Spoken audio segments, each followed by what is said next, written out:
A 70-year-old aircraft, 8 lives lost, and a price tag that runs into the billions before the wreckage even stops smoking. On June 15, 2026, a U.S. Air Force B-52 Stratofortress crashed shortly after takeoff near Edwards Air Force Base in California. All 8 crew members on board were killed. It was the deadliest B-52 accident since 1982. Before we go any further, this was a human tragedy first. 8 people went to work that day and did not come home. That matters more than any number we're about to discuss. But behind every major accident like this, there is also a financial story, one most people never see. The cost of the aircraft, the cost of the investigation, the cost to defense budgets, contractors, and even the stock market. And inside that story is a lesson about how smart investors position themselves during moments of crisis, not by chasing headlines, but by understanding how money actually moves. That's exactly what we're breaking down today. Stick around because by the end of this video, you'll understand not just what this crash cost, but how everyday people can build wealth by understanding events exactly like this one. What actually happened? Let's set the scene quickly. The aircraft involved was a B-52H, nicknamed the Spirit of Aguilan II, assigned to the 412th Test Wing. It had just received an upgraded radar system as part of an ongoing modernization program after flying in from Port San Antonio only months earlier in December 2025. This was not a combat mission. It was a routine test flight.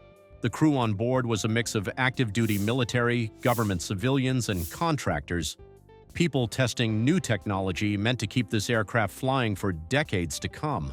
The crash happened shortly after takeoff. Emergency crews responded immediately, but officials confirmed the crash was not survivable. The base was shut down, all incoming flights were diverted, and the Air Force has said the investigation into the cause could take up to 6 months. Here's a fact to keep in mind. This B-52 has been flying since 1955. That's not a typo. Some of these aircraft are older than the pilots flying them, and the Air Force plans to keep operating this fleet into the 2050s. Let that sink in. A single aircraft design in service for an entire century. The direct financial cost.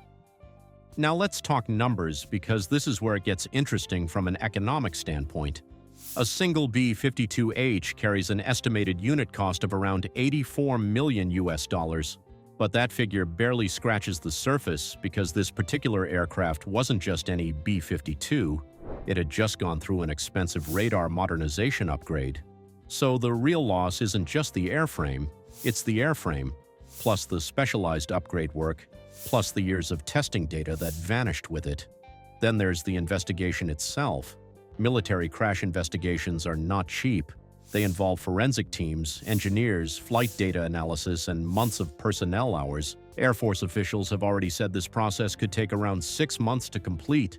Quick fact for you, this is only the 3rd major B-52 crash incident since 2016. Compare that to commercial aviation, where the B-52's track record is actually considered remarkably reliable for an aircraft this old. That reliability is partly why the Air Force is currently midway through a modernization program for the entire B-52 fleet. A program with a price tag estimated in the range of $14 to $15 billion, covering new engines and radar systems to keep these bombers flying for another 30 years. So when one aircraft goes down mid-upgrade, it doesn't just cost the price of one plane. It creates ripple effects across an entire multi-billion-dollar modernization timeline. The broader economic ripple. Here's where most people stop thinking about it, but the real economic story is just getting started. Every time an incident like this happens, it touches 3 layers of the economy. First, government spending. Taxpayer dollars are redirected toward replacement aircraft, investigations, and safety reviews. Second, the defense contractor ecosystem. Companies that build engines, radar systems, and structural components for the B-52 program may see contract timelines shift. Third, market sentiment. Defense and aerospace stocks often react, sometimes within hours, to news like this, as investors try to price in what it means for future government contracts.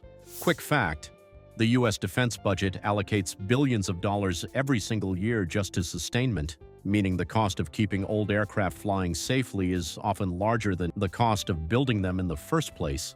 This is the part nobody tells you when they talk about military spending. It's not just about buying planes, it's an entire economic ecosystem. Manufacturing jobs, engineering contracts, maintenance crews, insurance frameworks, and yes, financial markets, all connected to a single aircraft program that started during the Eisenhower administration. How this connects to your money. So here's the question that actually matters for you watching this video. How does someone with no connection to the military turn an understanding of events like this into long-term financial growth? This is not about predicting the next crash or gambling on a single stock the day after bad news. That's speculation, not investing. What separates a smart long-term investor from someone who panics or chases headlines is understanding sectors, not single events. Defense and aerospace is one of the most stable long-term sectors in the U.S. economy because government contracts are typically locked in for years, sometimes decades, regardless of short-term news cycles. Young investors in the United States, United Kingdom, Canada, Australia, and New Zealand often overlook this sector because it doesn't feel as exciting as tech. But stability is exactly what builds wealth over 20 or 30 years. Here are 3 practical methods to actually act on this without taking on reckless risk. Method 1. Sector-based ETFs. Instead of betting on one company, exchange-traded funds that track aerospace and defense give you exposure to dozens of companies at once, spreading your risk while still capturing the growth of an entire industry. Method 2. Dollar-cost averaging. Instead of trying to time the market around news events, successful long-term investors put a fixed amount into their portfolio every month, regardless of headlines. Over years, this smooths out the highs and lows completely. Method 3. Dividend reinvestment. Many defense and industrial companies pay consistent dividends. Reinvesting those dividends instead of cashing them out is one of the most underrated ways young investors compound wealth quietly year after year. None of these require a finance degree. They require consistency, something almost nobody talks about because it's not as flashy as day trading. The mindset shift. Here's the lesson hiding inside this entire story. Economic crises and tragic events will always happen. Markets will react, headlines will scream. But the people who build real wealth are not the ones reacting emotionally to every news cycle. They're the ones who already have a system in place before the news even breaks. That's the real difference between someone who's still living paycheck to paycheck in their 30s and someone who quietly built financial freedom by their 30s. It's not luck. It's not timing. It's a long-term plan that doesn't care what's happening in today's headlines. If you're an 18 to 30-year-old watching this and thinking, I don't have enough money to start investing, that's exactly the mindset this video is trying to challenge. Most major brokerages today let you start with as little as $10 or $20 a month. The goal isn't to start big, the goal is to start consistent.